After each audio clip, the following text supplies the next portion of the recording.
নেত্রী বেগম খালেদা জিয়া অনেক ভালো একটা মানুষ ছিল। আমি দোয়া করি ওনার আল্লাহ যে জান্নাত নসিব করে।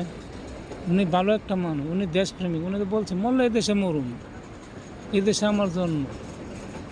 যাই হোক, তিনি এই দেশে মরছে, কোনো দেশে যায় না। অনেক নির্যাতন হয়েছে এই খালেদা জিয়ার উপরে, অনেক নির্যাতন হয়েছে। আজকা দেখি বিএনপি লোকেরা বড় বড় কথা বলে, মিথ্যা দিলে বলে আওয়ামী লীগ বাইশা যাবো, জামাত বাইশা যাবো। এতদিন কার বাল ফালাইছিল 17 বছর ধরে? এই যে বেগম খালেদা জিয়ার বাড়ির সামনে যে টাক যে রাখাতে আছে, ভালো টাক, কেউ তো পারল না সরাইতে।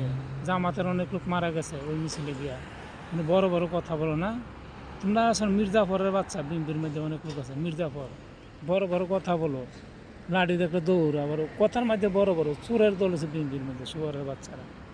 আমি আগে অনেক পছন্দ করতাম বিএনপি দলকে, অনেক সাপোর্ট করতাম। কিন্তু দেখি এখন এক নম্বর বাট ফার্সিটার বইরা গেছে বিএনপির মধ্যে। যারা প্রকৃত বিএনপি করে এদের কিন্তু খামন নাই।